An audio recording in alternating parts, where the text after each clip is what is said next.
What's going on, everybody? Welcome back to Make Stuff Better. I got some exciting stuff. Check this out. Goolrc, Gool RC. I've got a 3650 4-pole 3900 kV motor, heatsink and fan, program card, and ESC, all by, I don't know if they put their name on it. I don't see it. Anyway, the company is Goolrc. You've probably seen them on Amazon. I've tried to find their stuff other places, but I just can't find it. So this is the new system. This is the old system. The reason this is a Traxxas motor and an Arrma ESC is because it fried the Arrma motor that was in there. It came from the factory with it. I bought it used, so I figured there was something wrong with it, but I'm not so sure now. And this is what I'm talking about. The Arrma Granite. This is the Mega brushed model. I've already taken out, as you can see, those guys. So I tried it in something else. There's another video. I'll link that video up here. Didn't work well. So I decided this needs to go brushless. What was happening was that the motor was overheating no matter what I did. I put this pinion in there, which is the smallest pinion I could find for this truck, and it would still overheat. So I thought there was something wrong with the ESC or whatever, but generally when your car's overheating, it's because there's too much load on the motor. But it comes from the factory with a 12-turn 550 motor. So I don't get it. In my Traxxas Slash, granted it's two-wheel drive, I don't have that issue at all. I've got a friend with a four-wheel drive, exact same motor as this, no issue. So I haven't seen anything online except one other person, and I'll link his video down below, but he experienced overheating on his Arrma Granite also, fried the motor, I believe. So I'm going to fit this, and then we're going to take it out for a rip.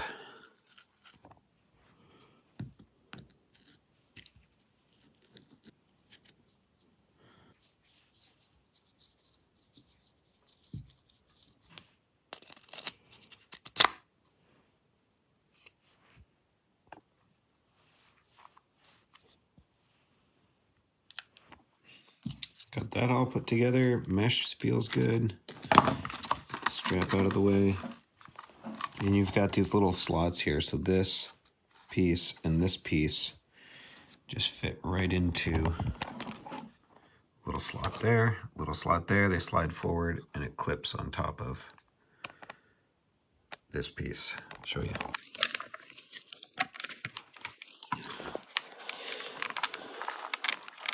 And then you gotta spin this to make sure that it's engaging with the spline. It's a little tough to push in, but it doesn't really go anywhere.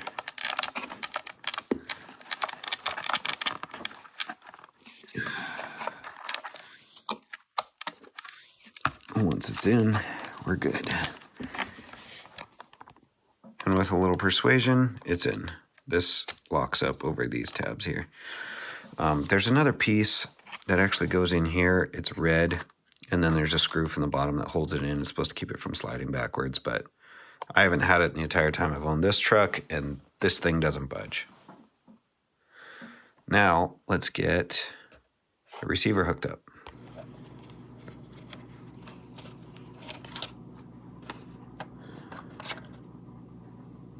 And this should be pretty easy. I have that needs to be plugged in, and that needs to be plugged in.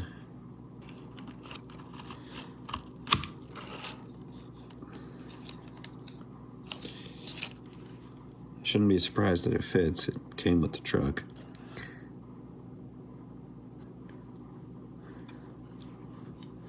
And this will get plugged in down here. This one goes into throttle.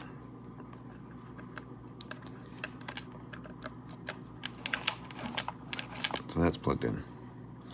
Now I just got to route some wires and find a way to bolt this down. All right, it's looking good. I got some double-sided tape on here.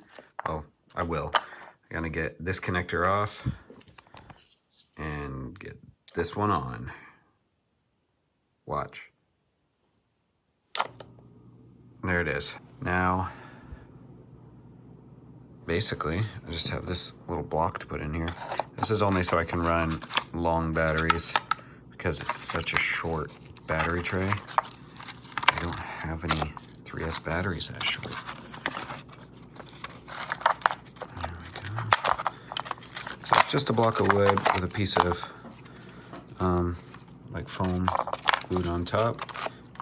And then I can put my big batteries in there. Gotta find a spot for that. And we're ready to go. Well guys, this thing makes a lot of noise because these fans suck so much air. It's unbelievable. I'm gonna try programming it and turning up the punch because this is full throttle.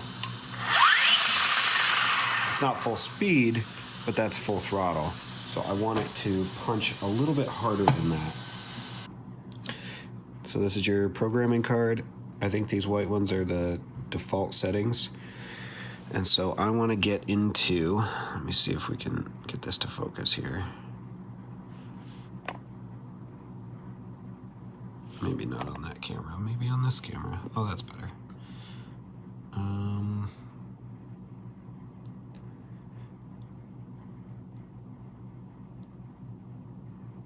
Start mode 4 level 4. Maximum forward strength 7%. I assume that's your punch because it seems to not be going up very much. So that's item number 4. I want turned up to, well, it only goes up to 25%. So let's turn it up to 10. I'll get this plugged in this way. Turn it on.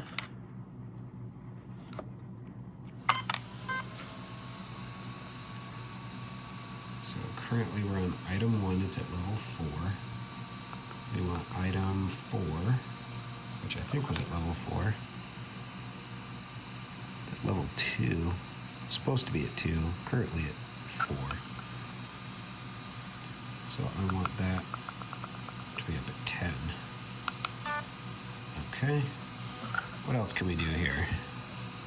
Initial braking strength, max braking strength. So I assume that's like how hard it brakes or how quickly it brakes, and then that's how hard it eventually brakes. We'll find out. It seems to be pretty good right now. Braking force, I think braking force is your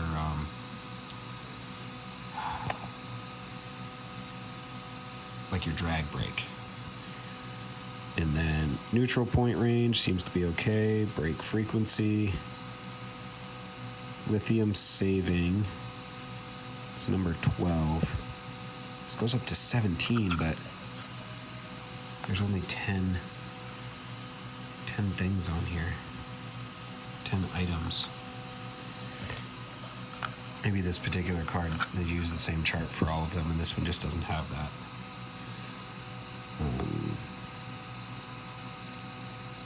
Lithium saving is 12. Low voltage protection set at 3.1 volts. It is cool that you can change the motor direction though.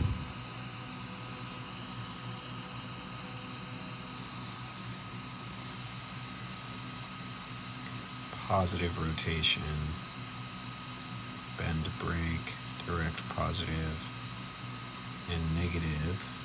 I don't know what that first one is. Start mode, level 4. That's 3. I don't know what that means. But, okay. We're gonna unplug this. Well, we'll shut it off first, so that's probably the way to do it. I'll unplug it, plug it back into the receiver, and let's see if it punches right out of my hand. Hopefully not.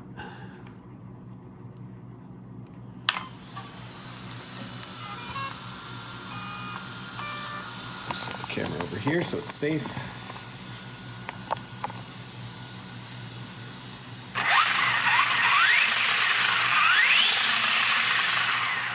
Okay, so punch doesn't seem to be affected. I can't tell if the top speed's affected because it scares me right now. So I think that start might be the one we're after.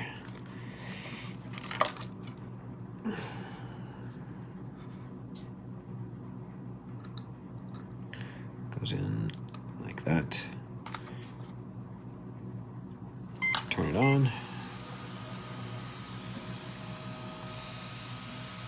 And I'm looking for start mode. That's gonna be, because what I did was maximum strength forward. I don't even know what that means. Start mode, we're going into item 3, we're cranking that up.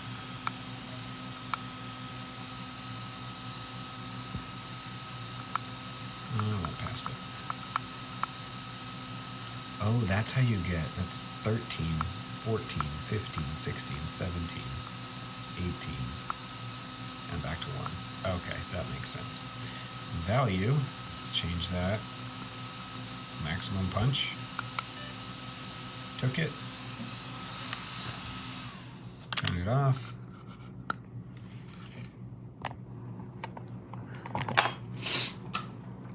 Plug it back into the receiver.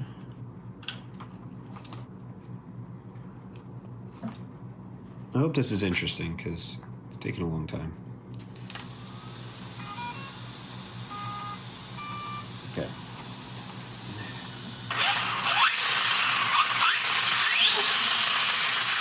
Yeah, it feels like the punch is turned up now, but still, that's me pulling on it full throttle, and it's not instant, which I don't know if you actually want it instant. I mean, if it's instant, it might just break stuff. We don't want it broken. We want it to be fun. All right, guys, here we go.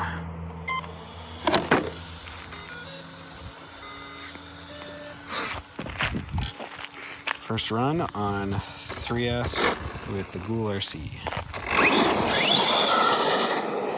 Nope, I'm losing it.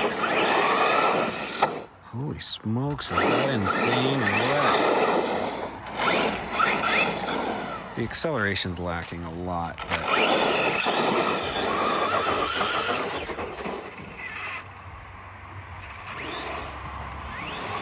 you're just wheelied.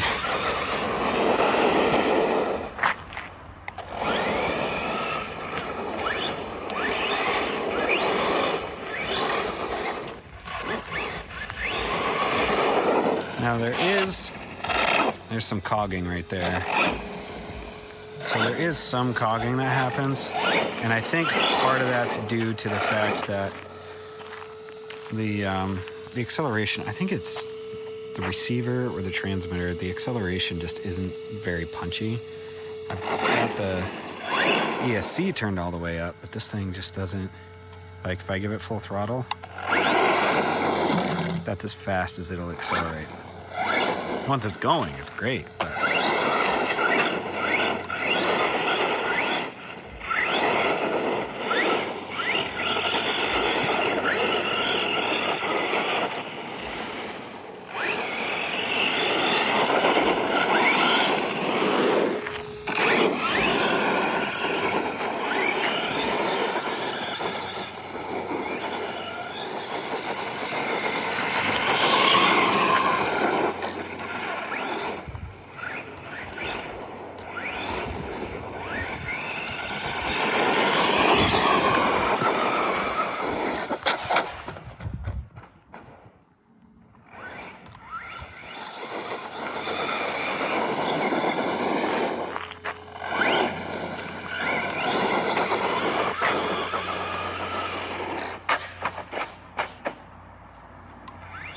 keeps landing on its wheels, so that's a good thing.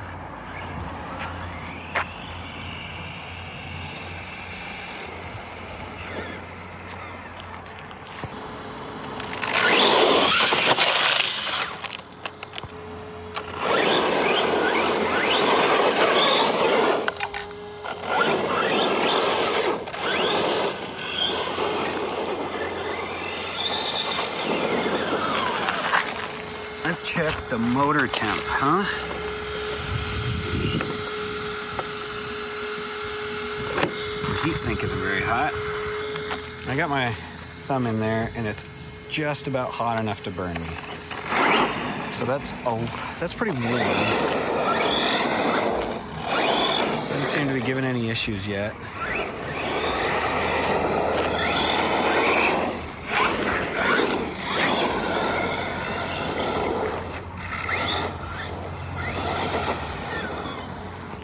Maybe I should just get a lower kV motor with this setup and see if that helps, because it's plenty fast enough now. I'm also thinking about swapping out the receiver and radio to see if I get more punch out of it. I wonder if that has anything to do with it. But all in all, the Goolrc 3S 3650 3900 kV motor is pretty insane. I really like it. We'll see how it lasts. If I have issues with it, I'll definitely make another video. Just sitting here editing. I did take this out on 2S, and it's still fast. It's not quite that fast. It's about what you'd expect between a 2S and 3S battery. But it's a 5,000 milliamp, 40C discharge rate battery, and it actually puffed it a little bit. For running it about 10 minutes, it didn't completely drain the battery. The battery's probably still half full. So you might get like 20 minutes out of it. And I was running it basically the same way I just ran it there on 2S. Let me show you this battery. It's the Leporier. rcbattery.com is where you find it. But you can see right there, 40C discharge, 2S, 7.4 volts. I've never had this battery puff on anything. And it's not dangerous at all. I just noticed, I took it out, and it was like, no, there's a little tiny bit happening there. So I'm glad I didn't run it any longer. Very, very inexpensive battery. So if you go with like an Ovonic, you're probably getting a higher quality battery. But these were super cheap. I want to say I only spent like $18 on this 5,000 milliamp hour 2-cell LiPo. And it's been great. I'll run 2 of them in my Revo. But yeah, running it on 2S, you definitely want to have a higher amp hour battery than this, or higher discharge rate. My 3S batteries, they're exactly like this. Still 5,000 milliamp hour. They're a 45C discharge rating, and those don't puff at all. They don't even get warm in this thing. The motor gets a lot warmer running on 3S, but if you're looking for a really inexpensive upgrade to make your car send, that Goolrc is incredible. Longevity wise, we'll see how long it lasts. If I have any issues with it in the future. I am gonna try a lower kV motor, so stick around and I'll build another video for that, just to see if we can reduce the cogging and the heat that it's creating. If that doesn't do it, I'm probably gonna go through the whole truck, clean the bearings, replace bad ones, see if there's any friction being created inside that truck, because I've never seen anybody overheat a 3S brushless system in this truck, and this is getting, on 3S, it's pretty hot. Of course, I'm running it really hard, but it's also in a parking lot. It's not, and the tires are spinning a lot. There's not a lot of drag on the truck itself. Thanks for watching, guys. We'll catch you later.